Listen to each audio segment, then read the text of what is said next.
Sir ఈ రోజుల్లో చాలా మంది తల్లిదండ్రులు పురుట్లోనే ఆడపిల్ల ఉంటే తీసేస్తున్నారు, అబార్ట్ చేసుకుంటున్నారు.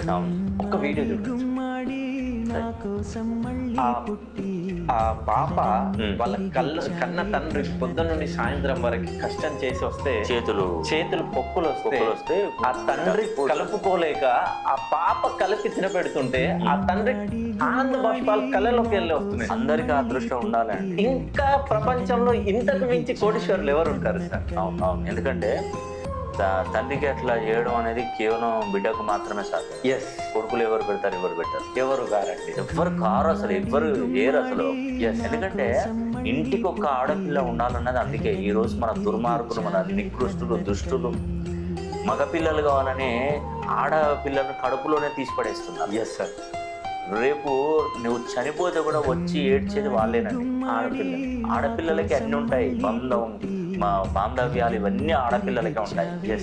ఆడపిల్లలు లేని ఇల్లు శ్మశానంతో సమానం. నిజంగా చెప్తున్నాను. ఓకే. నన్ను ఎవరైనా ఎన్నైనానండి, నా నోటికి వచ్చింది చెప్తాననుకున్నా పర్వాలేదు. మగపిల్లలు ఉన్నటువంటి తల్లిదండ్రులు ఈ రోజు నన్ను తిట్టొచ్చు, నానా మాటలు అనొచ్చు. నేను చెప్తున్నానండి, ప్రతి ఇంట్లో ఒక్క ఆడపిల్ల కంపల్సరీ ఉండాలండి. అది మనకు లక్ష్మీదేవితో సమానం. సాక్షాత్తు లక్ష్మీదేవి. వాళ్ళకి మగపిల్లలు సంతానం, ఆడపిల్లల కోసం చూసే వాళ్ళు కూడా ఉంటారు, కానీ మగ సంతానం అవుతుంది వాళ్ళకి. వాళ్ళు ఏం చేయలేరు మరి. అవునండి. నేను స్పెషల్లీగా నేను ఏం చెప్తున్నానంటే, కడుపులో ఆడపిల్ల ఉంది అని తెలిసి అబార్షన్ చేయించే వాళ్ళు శిశు హత్య పాతకం చేసిన వాళ్ళు అవుతారు.